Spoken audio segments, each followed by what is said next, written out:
So basically, the study is focused on what?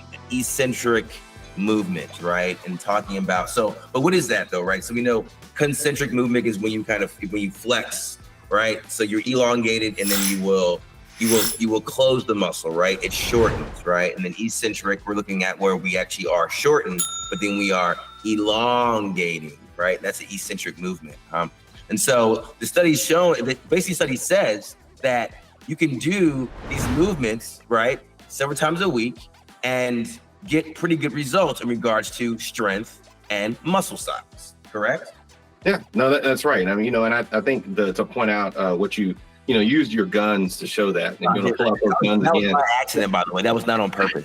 Okay, but no, what you were saying is the concentric and the eccentric. So the thing that people need to realize too is that you can actually have both in the same movement, right? So when you're flexing your bicep and you have that concentric movement on the bicep, you have the eccentric movement on the tricep, right? So technically you can actually perform these, but what is a study? So the study, it took the study out of Australia, and they actually use, I think, also some Japanese researchers, but they use about 26 young, healthy individuals, which is not. Yeah, that was the first thing. Right? What does healthy mean? There were certain stipulations on health. Was it just regards to just their average workout time? Was it their nutrition too? Were they already athletes? Were they bodybuilders, or were they just your average run-of-the-mill 3 or 4 days a week, after work or in the morning workouters? We don't know.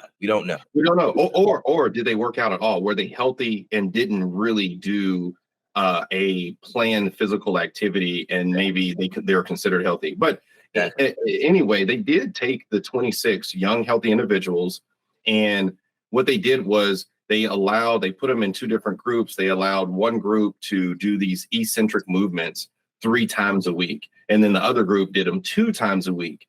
But this is where it gets convoluted more, I think, because we don't really know what else did these participants do.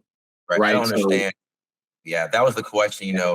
Was it just these eccentric movements, or were they incorporating other ways of training also? Correct. We do not know. I mean, for all we know, they were doing Brazilian Jiu-Jitsu all week too. We have no idea.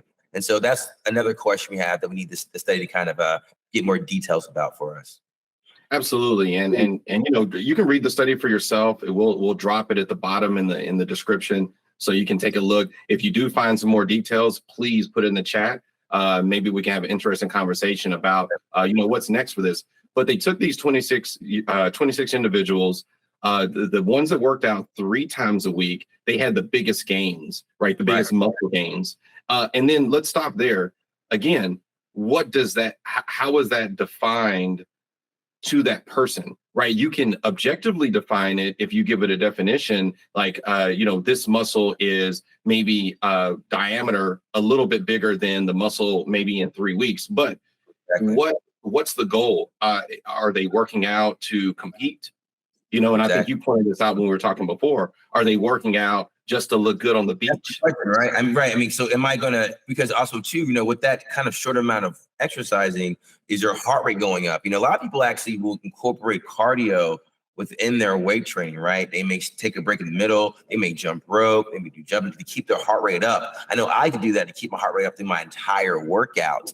And because I hate doing cardio, I hate running. But that works for me though. So my question is, can I just do these eccentric workouts and get that result? And that's the question I have. Also, too, eccentric workouts vary a lot. Usually when you work out eccentric, when you come down, there's a count for it, right? And so it's like, is it 1, 2, 3, 4? Is that better than 1, 2, 3, or even like a good long 1, 2, right? And so that makes a difference too in how you're actually effectively stretching that muscle out. Right. Now, I think you brought up a good point, is that there's so many different ways to actually do these eccentric workouts and to get the results, because I think that a goal needs to be defined first, and then maybe applying some of the eccentric workouts to your workout regimen. But I think you brought this up before, that there's a reason why all the bodybuilders don't do eccentric workouts all day long.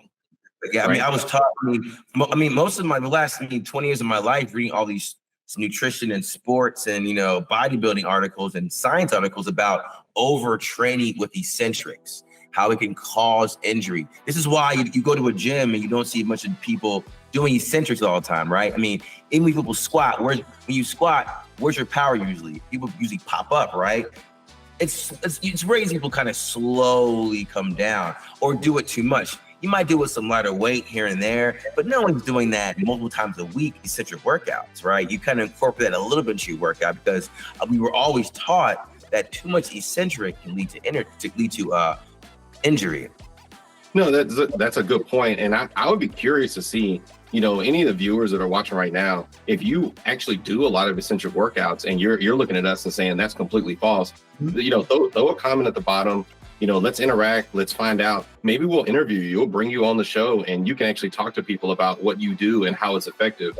Because I think this study kind of just brings out a point that maybe we need to explore a little bit more of how eccentric workouts can incorporate more to the everyday average person. Because if they're not really defining the young healthy, then we have to assume that it's a general person.